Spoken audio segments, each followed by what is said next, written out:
میں اپنے تمام سنی حنفی بریلوی بھائیوں کو سلام محبت پیش کرتا ہوں۔ السلام علیکم ورحمۃ اللہ وبرکاتہ۔ نحمدہ ونصلی علی رسولہ الکریم، اما بعد، فاعوذ باللہ من الشیطان الرجیم، بسم اللہ الرحمن الرحیم، ورفع بعضهم درجات، صدق اللہ العظیم۔ اللہ رب محمد صلی اللہ علیہ وسلم، نحن عباد محمد صلی اللہ علیہ وسلم۔ حضرات، ایمان و عقائد کی تحفظ اور اصلاح کی غرض سے میں نے یہ بیان یوٹیوب پہ جاری کیا ہے تاکہ جو حضرات اپنے ایمان و عقائد میں حق پر ہے وہ اس پر مستحکم رہے، اور جن لوگوں کے ایمان و عقائد میں کچھ خامی ہو تو ان کی اصلاح ہو جائے، اور جو حق کے متلاشی ہو اسے اللہ تعالیٰ کی توفیق سے راہ حق نصیب ہو جائے۔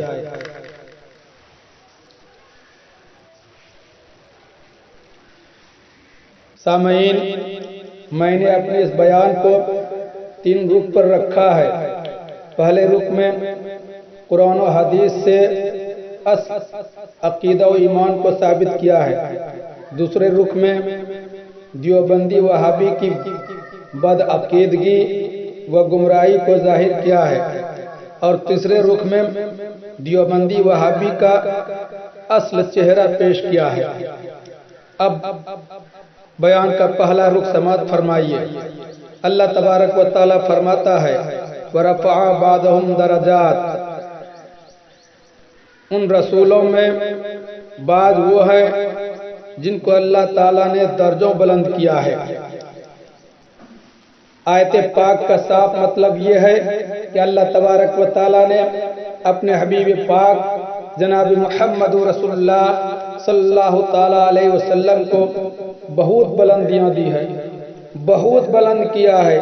کتنا بلند کیا ہے، کتنا بلند کیا ہے، یہ راز نہ کسی نبی نے جانا ہے، نہ کسی رسول کو پتا ہے، نہ ہی کسی فرشتے کو معلوم، بلکہ بلند کرنے والا خدا جانے، بلند ہونے والے مصطفیٰ جانے۔ البتہ احادیث پاک سے مقام مصطفیٰ کا کچھ اندازہ اور اشارہ ملتا ہے۔ مشکات شریف صفحہ نمبر 175 پر ہے، جب حضور صلی اللہ تعالیٰ علیہ وسلم نے صحابہ کرام کو صوم وصال رکھنے سے منع فرمایا تو ایک صحابی نے عرض کیا کہ یا رسول اللہ، آپ تو خود ایسے روزے رکھتے ہیں اور ہمیں منع فرماتے ہیں، تو اس پر اللہ کے رسول صلی اللہ تعالیٰ علیہ وسلم نے ارشاد فرمایا، ایوکم مثلی، تم میں کون ہے میری مثل، یعنی کوئی نہیں۔ دوسری حدیث پاک سنیے، مسلم شریف جلد اول صفحہ نمبر 253 پر ہے۔ حضرت عبداللہ ابن عمر سے مروی ہے، وہ فرماتے ہیں کہ میں نے عرض کیا کہ یا رسول اللہ، آپ کا فرمان عالی شان ہے، بیٹھ کر نماز پڑھنے سے آدھا ثواب ملتا ہے، اور آپ بیٹھ کر نماز پڑھ رہے ہیں۔ تو سرکار نے فرمایا، اجلا ولکن لست کاحد منکم، ہاں مگر میں تم میں سے کسی کی طرح نہیں ہوں۔ تو پہلی حدیث میں آقا نے فرمایا، تم میں سے کوئی میری طرح نہیں ہو۔ دوسری حدیث میں فرمایا، میں تم میں سے کسی کی طرح نہیں ہوں۔ تو معلوم ہوا کہ نہ ہم رسول کی طرح بشر ہیں، نہ رسول ہماری طرح بشر ہے۔ ہماری حقیقت کچھ اور ہے اور رسول کی حقیقت کچھ اور۔ رسول پاک کی حقیقت کیا ہے، خود رسول اللہ صلی اللہ تعالیٰ علیہ وسلم کی زبانی سنیے۔ مطالع المسرات صفحہ نمبر 127 پر یہ حدیث پاک موجود ہے۔ اللہ کے رسول صلی اللہ تعالیٰ علیہ وسلم نے اپنے جانثار صحابی ابو بکر صدیق رضی اللہ تعالیٰ عنہ سے فرمایا، یا ابا بکر والذی بعثنی بالحق لم یعلمنی حقیقتا غیر ربی، اے ابو بکر، اس ذات پاک کی قسم جس نے مجھے حق کے ساتھ مبعوث فرمایا ہے، میری حقیقت کو میرے رب کے سوا کوئی جانتا ہی نہیں۔ معلوم ہوا کہ حقیقت محمدیہ سر الہی ہے، جس کو اللہ کے سوا کوئی نہیں جانتا، مدارج النبوت میں ہے، اور فتویٰ شامی کتاب الحج میں ہے۔ فقہائے کرام کا اس میں اتفاق ہے، حضور صلی اللہ تعالیٰ علیہ وسلم کی قبر انور کا وہ حصہ جو سرکار کے جسم پاک سے ملا ہوا ہے، خانہ کعبہ اور عرش اعظم سے بھی زیادہ افضل ہے۔ اللہ اکبر! ذرا اندازہ تو لگائیے کہ جو جگہ، زمین کا جو حصہ میرے رسول کے جسم میں سٹا ہے وہ خانہ کعبہ اور عرش اعظم سے بھی زیادہ افضل ہے، تو خود اس نبی کا مقام کیا ہوگا؟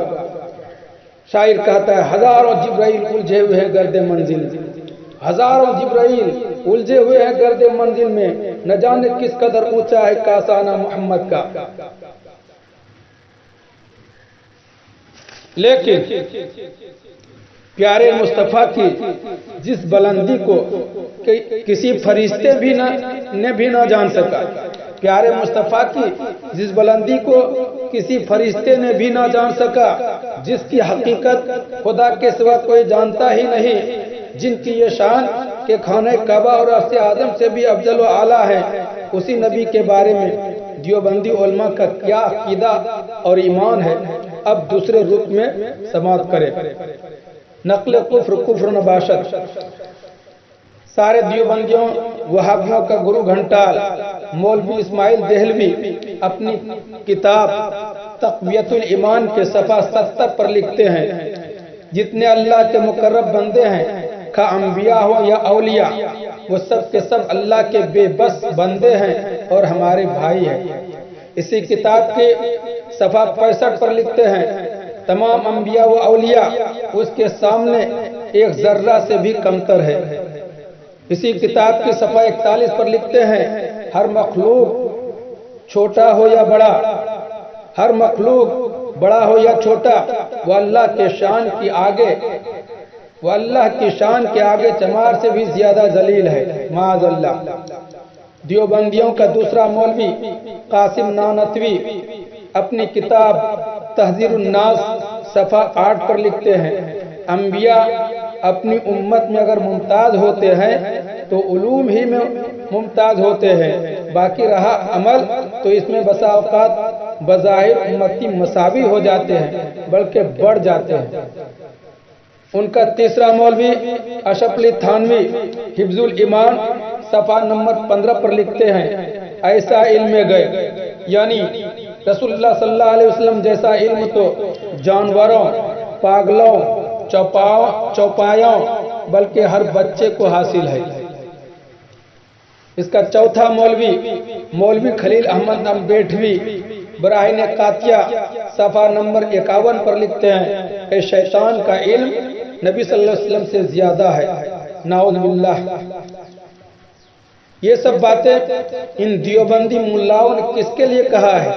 اللہ کے اس پیارے محبوب جناب محمد رسول اللہ صلی اللہ تعالیٰ علیہ وسلم کے لیے، جن کا مقام خانہ کعبہ، بیت المعمور اور عرش اعظم سے بھی افضل و اعلیٰ ہے، جن کے درجے کی بلندی تک کوئی فرشتہ بھی نہیں پہنچ سکا، جن کی حقیقت کا علم خدا کے سوا کسی کو نہیں ہے۔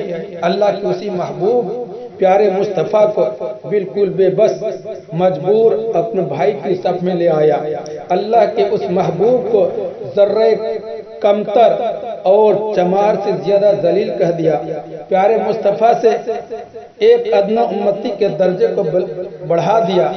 اللہ کے حبیب صلی اللہ علیہ وسلم کے علم کو جانوروں، پاگلوں اور بچوں کی طرح بتا دیا۔ سامعین، ان دیوبندیوں نے نبی کی عظمت و عزت پر کیسا حملہ کیا ہے، نبی کی شان گھٹا کر کتنی نیچے کرنے کی کوشش کی ہے، آپ خود سچے دل سے فیصلہ کریں۔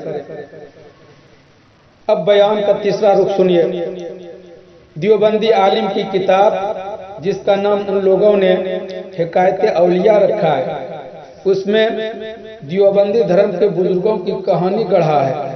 اس کتاب کے صفحہ 259 پر لکھتے ہیں، مولانا رفیع الدین دارالعلوم دیوبند کے محتمم صاحب فرماتے تھے کہ میں 25 برس حضرت مولانا قاسم نانوتوی کی خدمت میں حاضر ہوا ہوں اور کبھی بلا وضو نہیں گیا۔ میں نے انسانیت سے بالا درجہ ان کا دیکھا ہے۔ وہ شخص فرشتہ مقرب تھا، جو انسانوں میں ظاہر کیا گیا۔ کیا سمجھا آپ نے؟ یعنی یہ لوگ کہنا یہ چاہتے ہیں کہ دارالعلوم دیوبند بنانے والے مولوی قاسم نانوتوی انسان نہیں تھے، بلکہ انسان کی طرح لباس بشری تھا۔ حقیقت میں وہ جبرائیل علیہ السلام کی طرح مقرب فرشتہ تھا، اور اس کا مقام خانہ کعبہ کی طرح، قرآن مقدس کی طرح اور نماز کی طرح تھا۔ اس لیے یہ لوگ خانہ کعبہ کی زیارت کی طرح باوجود ان کی زیارت کرتے تھے، قرآن کی طرح ان سے باوجود ملتے تھے، اور نماز کی طرح وضو کر کے ان کی بارگاہ میں دست بستہ کھڑے رہتے تھے۔ اور یہ ایک دن کا معاملہ نہیں تھا، بلکہ مسلسل 25 برس تک یہ لوگ اس طرح کرتے رہے۔ اب دیوبندی دھرم کے دوسرے بزرگ حسین احمد ٹانڈوی کی کہانی سنیے۔ ان کے ماننے والے الجمیت دہلی کے شیخ الاسلام صفحہ نمبر 59 پر لکھا ہے، تم نے کبھی خدا کو بھی اپنی گلی کوچوں میں چلتے پھرتے دیکھا ہے؟ تم کبھی تصور بھی کر سکے کہ رب العالمین اپنی کبریائیوں پر پردہ ڈال کر تمہارے گھروں میں آ کر رہے گا؟ خدا را بتاؤ، جن آنکھوں نے اس بندے حسین احمد کو دیکھا ہے، وہ کیوں نہ کہے کہ ہم نے خود اللہ بزرگ و برتر کا جلوہ اسی سرزمین پر دیکھا ہے۔ حسین احمد، اور تم کیا جانو حسین احمد؟